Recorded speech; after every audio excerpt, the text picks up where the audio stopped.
Hello everyone, welcome to my channel. Today we are going to read the poem The Tiger written by William Blake. आज हम जो poem पढ़ेंगे the tiger William Blake के द्वारा जो लिखी गई है।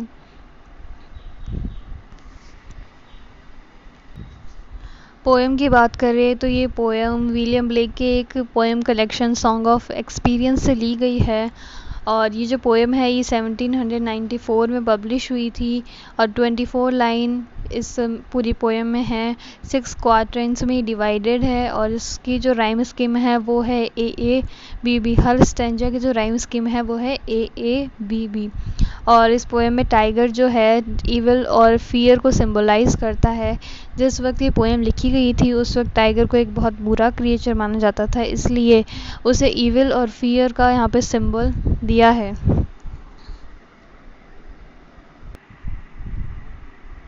अब बात करें पोइट की तो इसके पोइट है विलियम ब्लेक। विलियम ब्लेक का जो बर्थ है वो है 28 नवंबर 1757 में। इनकी जो डेथ है वो 12 अगस्त 1827 में हुआ था। ये रोमांटिक एज के पोइट हैं और इनकी most of the famous poem collections का जो नेम है वो है song of innocence and song of experience. Experience से ये पोएम ली गई है, सॉन्ग ऑफ एक्सपीरियंस से द टाइगर ये पोएम ली गई है। और इनकी दो पोएम कलेक्शन बहुत ही ज़्यादा फेमस हैं। और इनकी एक पोएम है the marriage of heaven and hell, वो भी काफ़ी फेमस है। और जो इनकी एक पोएम है लंदन, वो भी काफ़ी फेमस है। उस लंदन पोएम को हमने पिछले वीडियोस में डिस्कस भी किया है। तो हम पोएम को स्टार्ट करते हैं अब।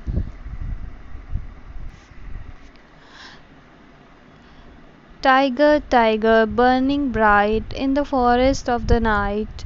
अब यहाँ जो है ये फर्स्ट लाइन्स है, इसमें पोइट जो है वो बोल रहे हैं टाइगर जो है वो रात को उस फॉरेस्ट में मतलब बर्निंग ब्राइट चमकता हुआ दिखाई दे रहा है। हम जानते हैं टाइगर की जो स्किन होती है वो किस टाइप की होती है। उसके शरीर पे कुछ काली धारियाँ होती है, येलोइश ऑरेंज कलर का उसका पूरा शरीर होता है। तो वो ऐसा लगता है कि जैसे कोई फायर जैसे होती है वैसा वो चमक रहा है रात के अंधेरे में वहाँ उस फॉरेस्ट में। What immortal hand or eye could frame thy fearful symmetry। अब यहाँ जो पोइट है वो पूछ रहे हैं वो कौन से इमोर्टल हाथ थे, वो कौन सी इमोर्टल आईज थी। यहाँ इमोर्टल जो है वो गॉड की बात हो रही है, मतलब गॉड्स की वो बात करेंगे। वो कौन सा इमोर्टल हैंड था, मतलब कौन वो इमोर्टल व्यक्ति था जिसने इसे बनाया है इस सिमेट्री। ये जो फियरफुल सिमेट्री जो टाइगर है इसके बाहरी मतलब शरीर को किसने बनाया है। यहाँ इमोर्टल लिखा हुआ है पर हम जानते हैं यहाँ इमोर्टल कौन है। यहाँ इमोर्टल है गॉड की बात हो रही है। In what distant deeps or sky burned the fire of thine eyes। अब यहाँ पोइट पूछ रहे हैं कि कौन से डिस्टेंट में मतलब डीप्स और स्काई जो इसकी आंखों में जो फायर है वो कहाँ से वो लाया होगा। वो पाताल से लाया था, पाताल की गहराइयों से लाया था या फिर आकाश की ऊंचाइयों से लाया था। कहाँ से वो उस फायर को लेके आया था। हम जानते हैं टाइगर की आईज कितनी चमकीली होती, चमकती हैं वो रात को। तो वो पूछते हैं कि ये फायर वो कहाँ से लाया था, हेवन से या हेल से, नीचे डीप नीचे ज़मीन से या फिर आकाश की ऊंचाइयों से। On what wings dare he aspires, वो कौन से विंग्स पे गया था इसे लाने के लिए।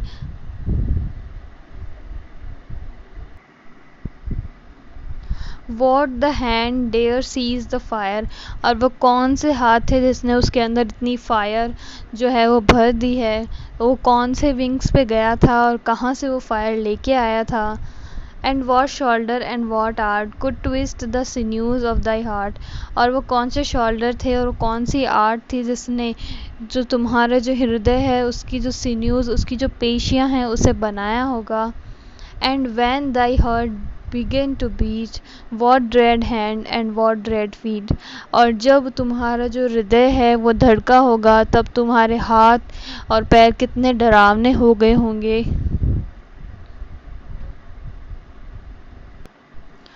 What hammer what the chain in what furnace was thy brain. अभी इसमें जो है पोइट उसको मतलब इसकी जो क्रिएशन है उसको एक हैमर से कंपेयर करते हैं कि वो कौन सा हैमर था, कौन सी चेन थी और कौन सी वो फर्नेस, कौन सी वो भट्टी थी जिसके अंदर तुम्हारे ब्रेन को बनाया गया होगा।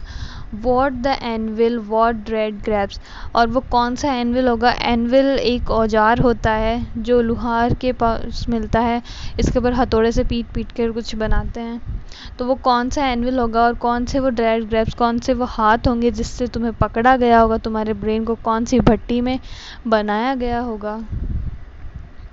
Dare its deadly terror claps when the stars threw down their spears, और जब तुम बने होंगे तब कितने fearful होंगे उसके टेरर में।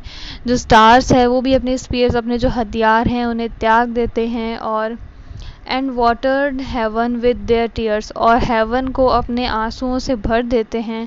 तुम्हारे इस टेरर को देख के स्टार्स भी अपने जो हथियार हैं उन्हें त्याग कर हेवन को आंसुओं से भर देते हैं। Did he smiles his work to see? Did he who made the lamb make thee? अब वो पोइट पूछ रहे हैं क्या जिसने उसको उस टाइगर को बनाया था, क्या वो उस टाइगर को देख के स्माइल किया होगा, क्या वो खुश हुआ होगा अपने इस क्रिएशन को देख के, अपने इस फियरफुल क्रिएशन को देख के क्या वो खुश हुआ होगा। और क्या ये वही था जिसने इस टाइगर को बनाया है, और क्या ये वही था जिसने उस लैम्ब को बनाया था। तो पोइट यहाँ ये जो ही है इसको गॉड के लिए यूज़ कर रहे हैं। वो गॉड से डायरेक्ट पूछ रहे हैं क्या वो अपने इस वर्क को देख के खुश हुए थे, उन्होंने जो फियरफुल क्रिएचर बनाया है क्या वो इसे देख के खुश हुए थे, क्या ये वही थे जिसने उस लैम्ब को बनाया था। मतलब दो तरह की चीज़ें होती है, एक फियरफुल होती है, एक बहुत ही अच्छी होती है। तो ये दो तरह की चीज़ें, क्या वही ये गॉड है जिसने इसे बनाया है और जिसने उस लैम्ब को बनाया था। नेक्स्ट स्टैंजा में पोइट फर्स्ट स्टैंजा को रिपीट करते हैं। Tiger tiger burning bright in the forest of the night, what immortal hands और आइज डेयर फ्रेम दाई फियरफुल सिमेट्री। अब हम इस पोएम को देखें तो पोएम में पोइट टाइगर के बारे में बताता है। टाइगर की कुछ कि टाइगर रात को अंधेरे में आग की तरह वहाँ जलता हुआ ब्राइट ऐसा दिख रहा है। और वो गॉड से पूछता है क्या वो अपने इस फियरफुल वर्क को, टेररफुल वर्क को देख के खुश हुए थे, और क्या तुम वही थे जिसने उस लैम्ब को बनाया था, और क्या तुम वही हो जिसने इस टाइगर को बनाया है। ये जो पोएम लिखी गई थी तब टाइगर को एक बहुत बुरा क्रिएचर माना जाता था, इसलिए यहाँ इस टाइगर को इविल का यहाँ सिम्बोलाइज किया गया है।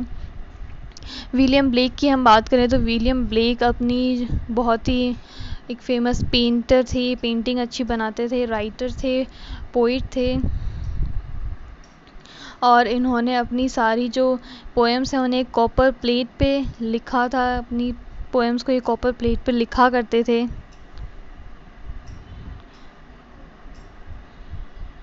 और एक बहुत ही प्रिंट मेकर भी थे, मतलब अपनी सारी पोएम को इन्होंने खुद ही प्रिंट किया था, मतलब खुद ही कॉपर प्लेट पे लिखा था, खुद ही पेंटिंग्स बनाई थी। सो ये बहुत ही मल्टी टैलेंटेड पोइट थे, और इंग्लिश पोइट भी थे और एक पेंटर भी थे, अच्छी ड्राइंग्स बनाते थे ये। सो ये थी हमारी पोएम द टाइगर।